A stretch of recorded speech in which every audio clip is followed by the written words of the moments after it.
Hello students, आज मैं आप लोगों के साथ organisation theory and behaviour MC1 की यूनिट 4 शेयर करने जा रही हूँ। इससे पहले मैं यूनिट 1, 2, 3 ऑलरेडी शेयर कर चुकी हूँ। यूनिट 4 में हम सबसे पहले टॉपिक्स पढ़ लेते हैं कि कौन कौन से टॉपिक इस यूनिट में हैं। पहला है कंसेप्ट ऑफ ऑर्गेनाइजेशनल बिहेवियर कि ऑर्गेनाइजेशनल बिहेवियर क्या होता है। Genesis of organisational behaviour, genesis मतलब कौन कौन से सब्जेक्ट इंक्लूड है किसमें, ऑर्गेनाइजेशनल बिहेवियर में। थर्ड है हमारा कि हमें नीड क्यों है स्टडी ऑफ ऑर्गेनाइजेशनल बिहेवियर की। Fourth goals of organisational behaviour हैं। Then traditional and new approaches हैं ऑर्गेनाइजेशनल बिहेवियर की, जो हम पहले भी पढ़ चुके हैं, आपके कंटीजेंसी थ्योरी, सिस्टम थ्योरी, उनके बारे में। Then individual perspective, small and large group perspective, organisational perspective, integrative perspective क्या होता है, और लास्ट में हम पढ़ेंगे फ्रीक्वेंटली आस्क्ड क्वेश्चन जो अक्सर एग्जाम में पूछे जाते हैं इस यूनिट से रिलेटेड। तो सबसे पहले हम जान लेते हैं कि ऑर्गेनाइजेशनल बिहेवियर क्या होता है। देखिए, अगर हम ऑर्गेनाइजेशनल बिहेवियर की बात करें तो हम इसमें बिहेवियर देखते हैं किसका, उन पर्सन्स का जो ऑर्गेनाइजेशन में काम करते हैं। हम जानते हैं कि बहुत तरह के पर्सन्स होते हैं ऑर्गेनाइजेशन में जो काम करते हैं। कुछ इंट्रोवर्ट पर्सनालिटी होती है, किसी की एक्सट्रोवर्ट पर्सनालिटी होती है। तो अलग अलग पर्सनालिटी के अलग अलग बिहेवियर के लोग काम करते होते हैं ऑर्गेनाइजेशन में। तो हमें उनका बिहेवियर समझना बहुत ज़रूरी है, क्योंकि जब तक हम सामने वाले का, अपने एम्प्लॉयज़ का अगर हम बिहेवियर ही नहीं समझेंगे तो हमें नहीं पता चलेगा कि सामने वाला हमसे क्या एक्सपेक्ट कर रहा है, और ऑर्गेनाइजेशन को हम ढंग से नहीं चला पाएंगे।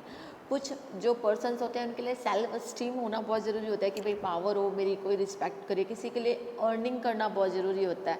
तो अलग अलग तरह के लोगों के बिहेवियर होते हैं, और उन बिहेवियर को जान के ही हम क्या कर सकते हैं, उनको प्रॉपरली मोटिवेट कर सकते हैं और अल्टीमेटली अपने गोल्स हैं जो ऑर्गेनाइजेशन को, उनको अचीव कर सकते हैं। जो ह्यूमन बिहेवियर होता है वो एक्सटर्नल और इंटरनल दोनों तरह के फोर्सेस से इन्फ्लुएंस होता है, इफ़ेक्ट पड़ता है उसके ऊपर। तो बहुत ज़्यादा ज़रूरी है एक मैनेजर के लिए, ताकि वो ऑर्गेनाइजेशनल बिहेवियर के बारे में जाने, लोगों के बिहेवियर के बारे में जाने, ताकि वो लोगों को लीड कर सके, मोटिवेट कर सके और ऑर्गेनाइजेशनल गोल अचीव कर सके।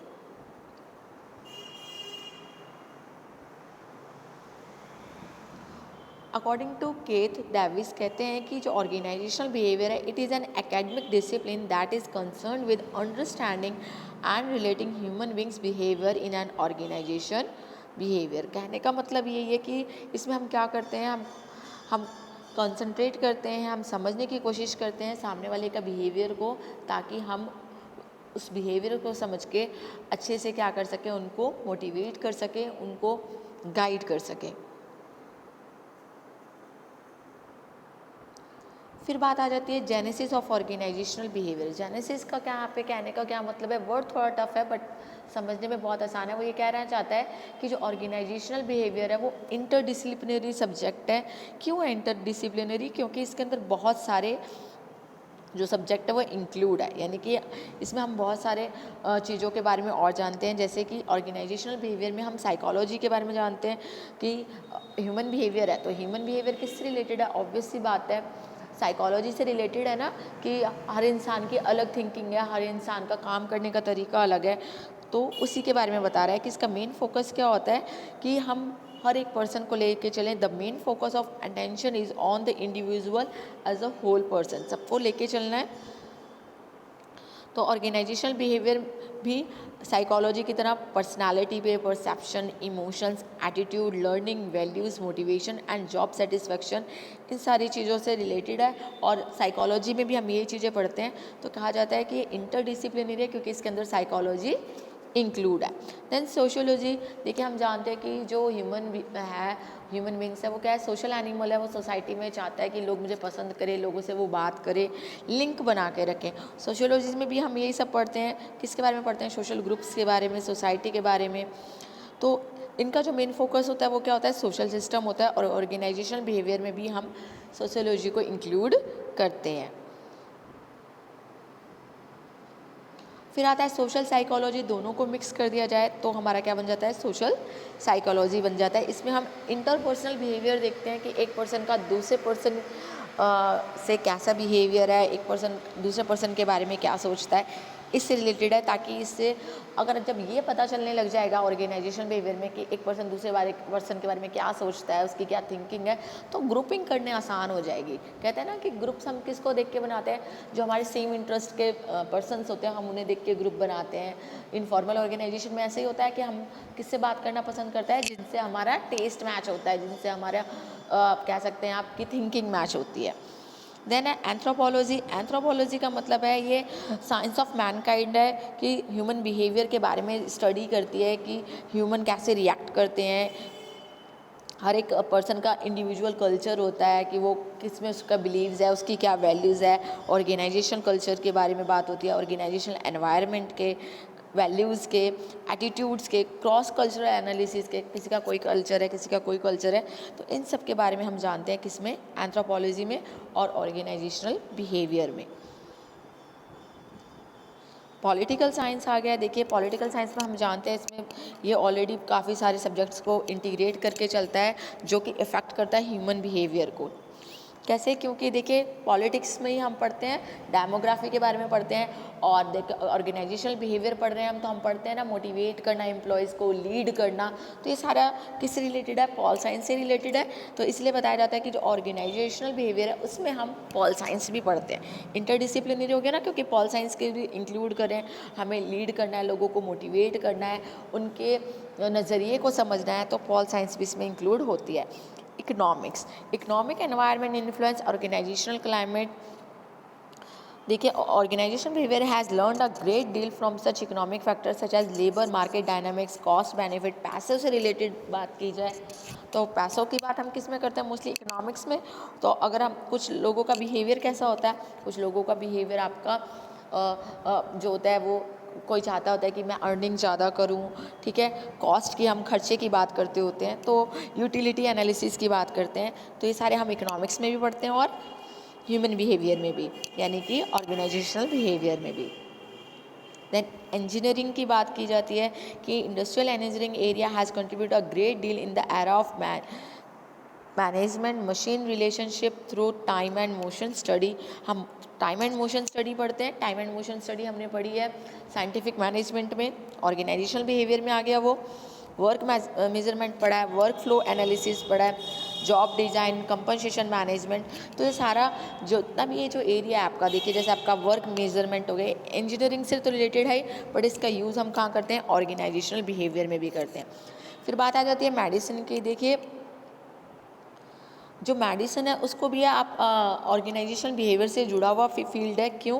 क्योंकि देखिए जो वर्क रिलेटेड स्ट्रेस होता है, आपकी टेंशन होती है, डिप्रेशन होती है, बहुत सारी ऐसी चीज़ें होती हैं जिनका हम क्या करते हैं, इन सब चीज़ों के लिए मेडिसिन लेते हैं। तो मेडिसिन भी इससे रिलेटेड है आपकी ऑर्गेनाइजेशनल बिहेवियर से। देन आ जाती है बात सीमेंटिक्स की। देखिए सीमेंटिक्स के बारे में हमने पढ़ा हुआ है कम्युनिकेशन में, और कम्युनिकेशन भी हम किस में करते हैं? ऑर्गेनाइजेशन में। तो ऑर्गेनाइजेशन के स्मूथ फंक्शनिंग के लिए हम क्या पढ़ते हैं? ऑर्गेनाइजेशनल बिहेवियर पढ़ते हैं। तो कहीं ना कहीं जो सीमेंटिक्स है वो भी जुड़ा हुआ है किससे? ऑर्गेनाइजेशनल बिहेवियर से।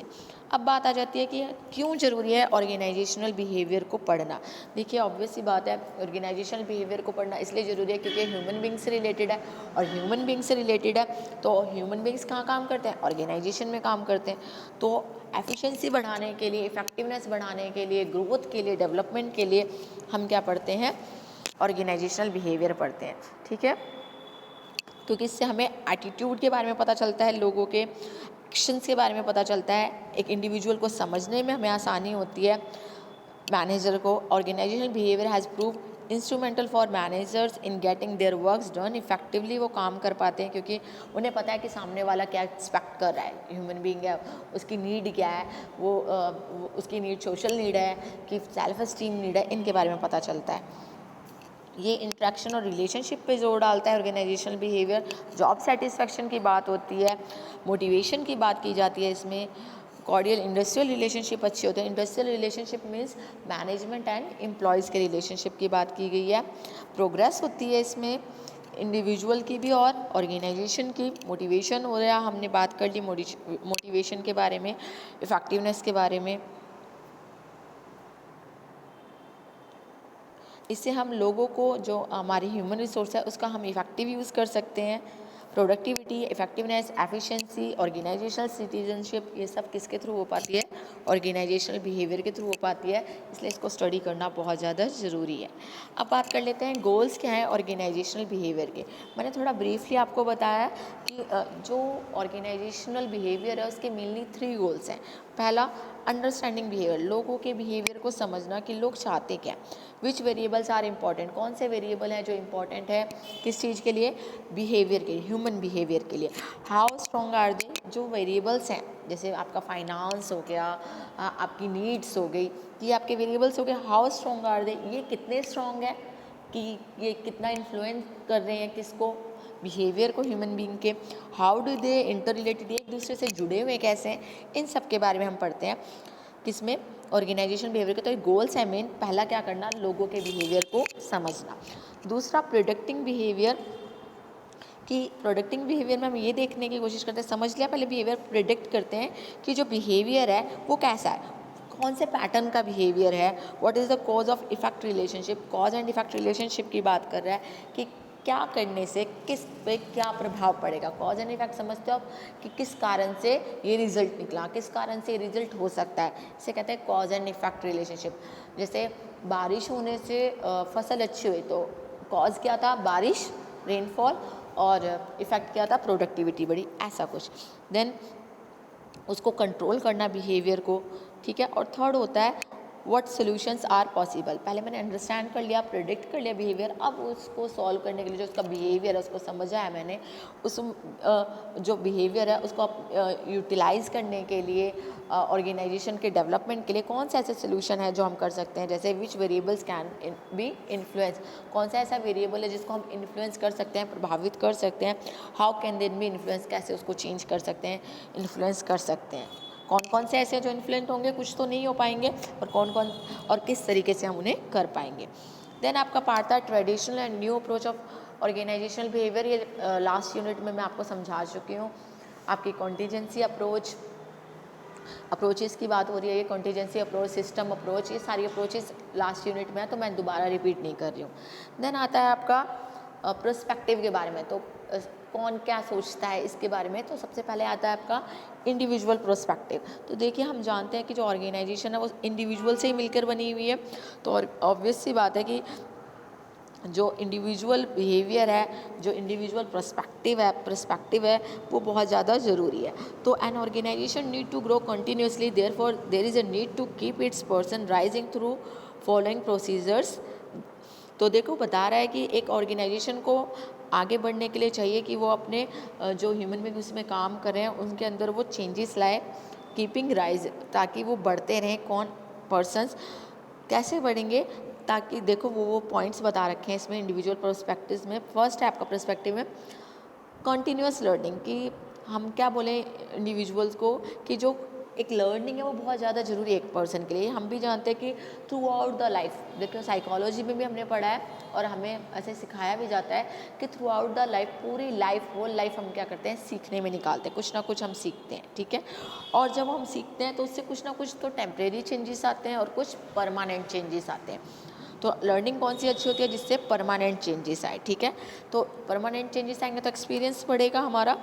तो इसीलिए वो बता रहा है कि इंडिविजुअल पर्सपेक्टिव हम क्या लेके चलते हैं, कंटिन्यूस लर्निंग लेके चलते हैं, ताकि जो हमारा बिहेवियर है, जो कुछ है, वो हमारा धीरे धीरे चेंज हो सके। देन है क्रिएटिंग द राइट परसेप्शन। हमेशा इंडिविजुअल को कहा जाता है कि आप क्या करें, एक राइट पर्सपेक्टिव बनाएं अपना, ठीक है। राइट परसेप्शन बनाएं, गलत परसेप्शन बनाएंगे तो प्रॉब्लम हो जाएगी। परसेप्शन क्या होता है? परसेप्शन में हम किस वे में चीज़ों को समझ रहे हैं, सामने वाले को हम किस वे में देख रहे हैं, वो हमारा परसेप्शन है, ठीक है। क्या सोचते हैं हम। तो बता रहा है कि ऑर्गेनाइजेशन को भी पॉजिटिव वे में सोचना चाहिए। It is a perception that gives meaning to the various set of information that are gather through all 5 senses. जो भी हमारे 5 सेंसेस है उसके थ्रू हम जो भी परसेप्शन बनाते हैं उनके बारे में बात हो रही है। The study of organisational behaviour help in creating the right perception that is prime requirement of the efficiently working with people. बहुत ज़रूरी है किस चीज़ के लिए, कि हम राइट परसेप्शन बनाएं। फिर क्या ज़रूरी है इंडिविजुअल पर्सपेक्टिव में? पॉजिटिव एटीट्यूड्स और वैल्यूज़ होनी चाहिए। हमें क्या रखना है कि ऑर्गेनाइजेशन के लिए, अदर पीपल्स के लिए हमें अपना पॉजिटिव एटीट्यूड रखना है, वैल्यू रखनी है, ठीक है। Then having personality and emotions compatible at work place. जिस पे आप जगह पे आप काम कर रहे हैं, तो हम जानते हैं हर किसी की पर्सनालिटी अलग होती है, ठीक है, हर किसी का बिहेवियर अलग होता है। तो बहुत ज़्यादा ज़रूरी है कि हम क्या करें, अगर एक इंडिविजुअल को हम फुल पोटेंशियल यूज़ करना चाहते हैं, तो हम चाहेंगे कि वो अपने इमोशंस पे कंट्रोल रख सके, अपने इमोशन को जो वर्क प्लेसेस पे ढंग से काम कर सके। Emotions are reaction which are the outcomes of subjective cognitive states, psychological reaction और एक्सप्रेसिव बिहेवियर। हमें पता है ना हमारे इमोशंस कैसे होते हैं, कभी हम गुस्से में होते हैं, कभी सैडनेस, इन सब से हम अपने इमोशंस बाहर निकालते हैं। तो proper understanding of emotion help an individual for self development. बहुत ज़रूरी है समझना इमोशंस को कैसे कंट्रोल करें ताकि हम अपना डेवलपमेंट कर सकें, स्ट्रेस मेंटेन कर सकें।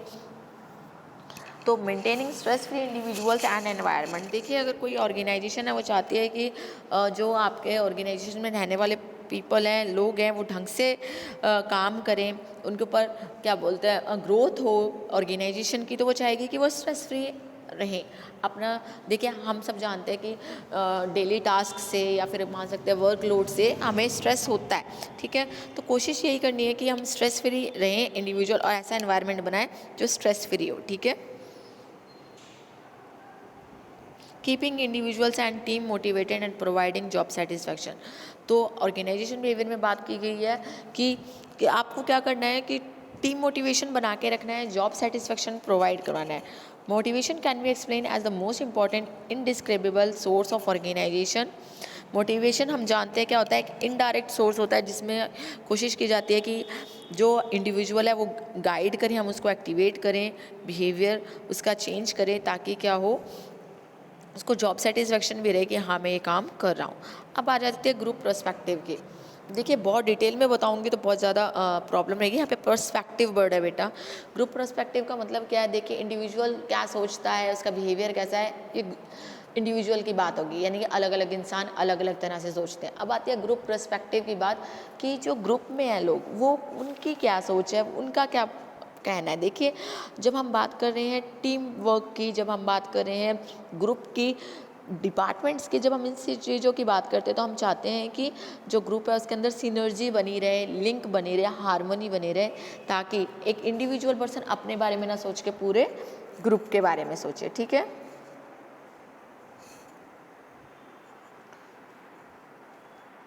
तो the important measures that organisational behaviour suggest at group level, जो बताता है कि ग्रुप लेवल पे क्या क्या होना चाहिए, वो है हमारा फर्स्ट बेटा ये वर्ड है group formation and structure. No कि broken may be voice typing problem थी, यहाँ पे आएगा ग्रुप फॉर्मेशन एंड स्ट्रक्चर। तो देखिए,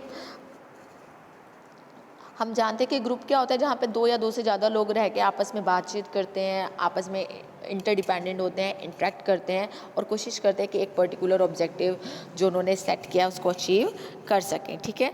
the issues like forming of groups, developing of groups, judging the under current of group dynamics and talking group decision are deal. इसमें हम क्या करते हैं, ग्रुप स्ट्रक्चर करते हैं, बना रहे हैं ना ग्रुप, जिसमें हम बात करेंगे किसकी कि हम कैसे ग्रुप बनाएं, डेवलप करेंगे ग्रुप, अंडरकरंट्स ऑफ ग्रुप डायनामिक कि भाई कौन कौन इंक्लूड होगा, टेकिंग ग्रुप डिसीजंस, हम ग्रुप में डिसीजंस लेंगे, इन सब चीज़ों की बात होती है। देन क्योंकि ग्रुप है तो कम्युनिकेशन तो होगी, जिसमें क्या होगा, हम एक दूसरे से अपने थॉट्स शेयर करेंगे, ट्रांसफरेंस करेंगे, एक दूसरे को समझेंगे। तो साउंड कम्युनिकेशन होना बहुत ज़रूरी है। किस चीज़ के लिए, जब हम ग्रुप पर्सपेक्टिव की बात कर रहे हैं तो साउंड कम्युनिकेशन होनी चाहिए। देन है कन्फ्लिक्ट मैनेजमेंट।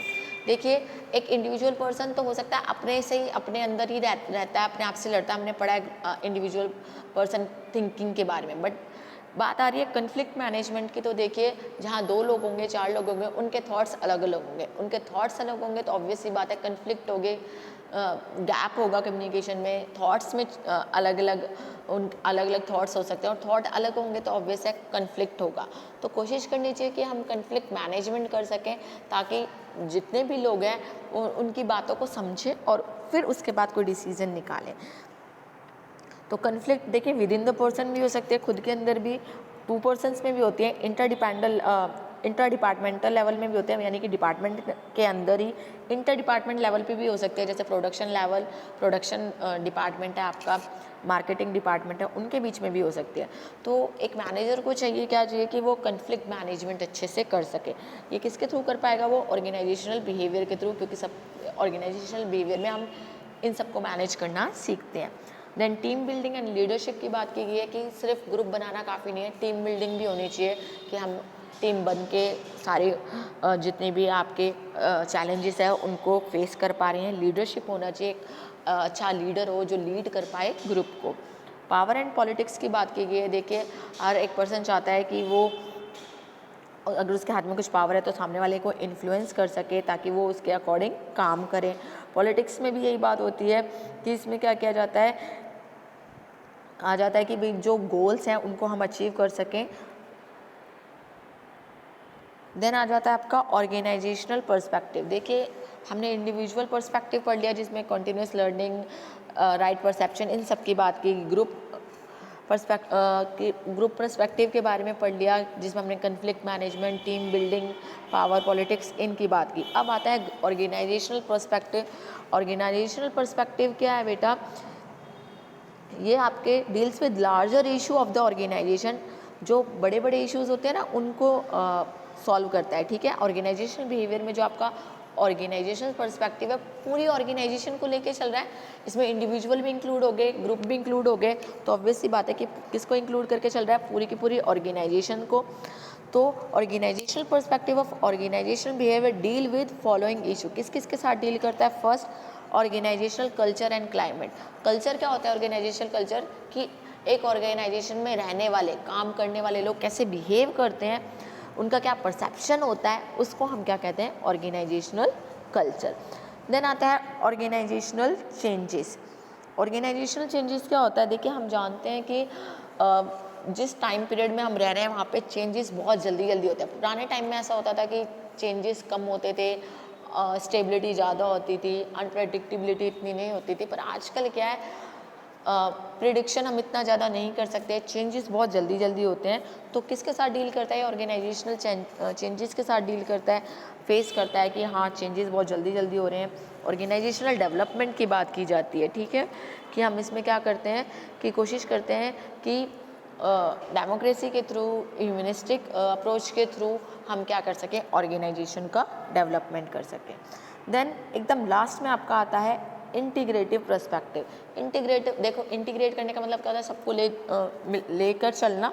तो इंटीग्रेटिव पर्सपेक्टिव में आपका इंडिविजुअल भी आ जाता है, ग्रुप भी आ जाता है और ऑर्गेनाइजेशनल पर्सपेक्टिव भी आ जाता है। देखिए, ना तो इंडिविजुअल अलग है, ना ही आपका ऑर्गेनाइजेशन है जो अलग अलग होके चल सके। ऐसा तो नहीं ना इंडिविजुअल पर्सपेक्टिव अलग चले, ऑर्गेनाइजेशनल पर्सपेक्टिव अलग चले, नहीं, क्योंकि इंडिविजुअल से क्या बनती है? आपकी ऑर्गेनाइजेशन बनती है, और ऑर्गेनाइजेशन जो होल ऑर्गेनाइजेशन की थिंकिंग हो कहीं ना कहीं एक इंडिविजुअल को इफेक्ट करती है, उसके ऊपर इन्फ्लुएंस करती है इंडिविजुअल पर्सन को। तो बता रहे हैं कि इंटीग्रेटिव पर्सपेक्टिव हम सब कुछ लेके चलते हैं। It is important for organisation to muster flexibility for its longer term. अगर वो लॉन्ग टर्म के लिए रहना चाहती है तो उसको क्या करना चाहिए? फ्लेक्सिबिलिटी पर ध्यान देना चाहिए, क्योंकि आने वाले टाइम में हम जानते हैं कि जो ऑर्गेनाइजेशन की बाउंड्री है बहुत ट्रांसपेरेंट हो गई है, बहुत वाइड है। आजकल modern organisation has no boundaries, यही होता है ना, क्योंकि वो सब जगह फैली हुई है।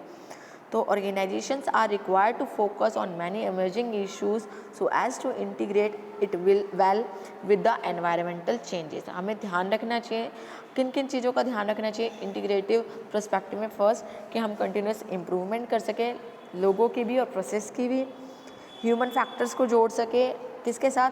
ऑर्गेनाइजेशनल ऑब्जेक्टिव्स के साथ जोड़ डालें, क्वालिटीज़ ऑफ प्रोडक्ट पे, सर्विस पे, प्रोसेस पे। टास्क फोर्स टीम्स की बात की जाए, एक्विजिशन, मर्जर, इन सब की बात की जाए, रिस्ट्रक्चर की बात की जाए, ऑर्गेनाइजेशन की डाइवर्सिटी, जितना डाइवर्सिफिकेशन आ रहा है, मतलब अलग अलग फील्ड में जाते हैं। होता है ना, पहले एक था कि हम एक प्रोडक्ट लाइन में जाते थे, अब अलग अलग डाइवर्सिफिकेशन बहुत हो गया। प्रोडक्ट इनोवेशन की बात की जाए, creativity, innovations, cross cultural management, इन सब चीज़ों की बात की जाए किसमें? इंटीग्रेटिव पर्सपेक्टिव में। अब फटाफट से देख लेते हैं कि कौन कौन से ऐसे क्वेश्चन हैं जो frequently asked in previous exams. ठीक है, प्रीवियस एग्जाम्स में कौन कौन से ऐसे क्वेश्चन हैं जो पूछे गए हैं और कौन कौन से ऐसे क्वेश्चंस हैं जो इस यूनिट्स में से पूछे जा सकते हैं। फर्स्ट है आपका ऑर्गेनाइजेशनल बिहेवियर क्या होता है, आपको पता होना चाहिए, अभी हमने पढ़ा what is organisational behaviour. Then how can study of organisational behaviour leads to managerial effectiveness. तो इसमें यही इंपॉर्टेंस ऑफ ऑर्गेनाइजेशनल बिहेवियर ही बताना है, जिसमें हमने नीड्स पढ़ी है ना, needs why it is necessary to study of organisational behaviour. उस वो आंसर है आपका why is organisational behaviour called an interdisciplinary field of study. इसमें आपका जेनेसिस ऑफ ऑर्गेनाइजेशनल बिहेवियर आएगा। और लास्ट क्वेश्चन है आपका explain individual perspective, group perspective, organisational perspective and integrative perspective. इन सब के बारे में क्वेश्चंस पूछे जा सकते हैं। देखिए, हो सकता है कि इंडिविजुअल पर्सपेक्टिव के बारे में अलग क्वेश्चन पूछा जाए 5 नंबर में, और या फिर सारे पर्सपेक्टिव एक ही साथ आपसे पूछ लिया जाए 20 मार्क्स के क्वेश्चन में। तो आई होप कि आपको ये वीडियो पसंद आए और ये आपके एग्जाम्स में आपके लिए हेल्पफुल रहे। May be there is some mistake in voice typing, so please kindly adjust students. Thank you students, I hope you like and share this video.